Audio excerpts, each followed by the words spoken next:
When elected, our first and foremost responsibility to this community is to provide for the security and safety and to protect residents and visitors to Doylestown. As will be discussed tonight, the passage of Act 192 by the legislature compromised the ability of municipalities in the most profound way, forcing them to repeal measures promoting safety in our parks, playgrounds, and our public spaces, or face possible untenable financial exposure. The law amends the Uniform Firearms Act to greatly strengthen long-standing statutory prohibitions against municipal regulation of citizens' lawful ownership, possession, transfer, and transportation of firearms and ammunition. And it does so by creating a new civil action virtually inviting lawsuits by citizens and organizations who previously would have had no standing. A citizen or organization from most anywhere in Pennsylvania might recover attorney's fees, expert witness fees, court costs, and even compensation for the loss of income. It actually invites lawsuits by citizens and gun rights organizations against municipalities. Our public spaces will remain safe because our talented and dedicated police department, and in spite of the actions in Harrisburg. However, we have an educated, involved, and concerned community and a governing body that knows best how to provide for the security of Doylestown. Certainly better than the legislature in Harrisburg that was so highly influenced by special interests when it passed Act 192.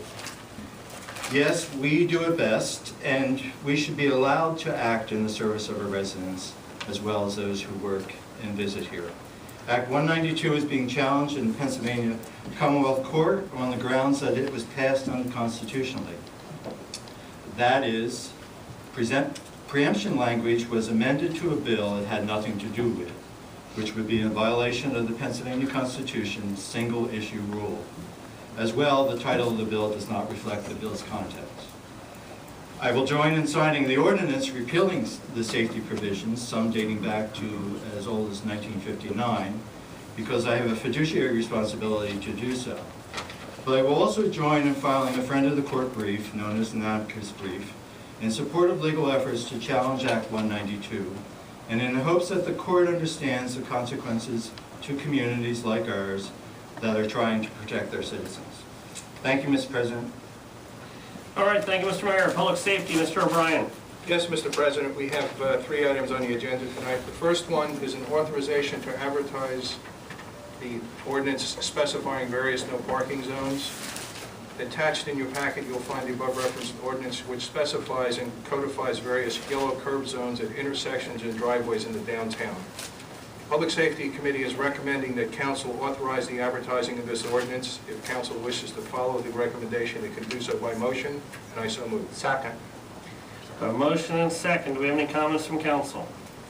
I just have a question. Are these basically commercial areas, or any of these residential areas, and are these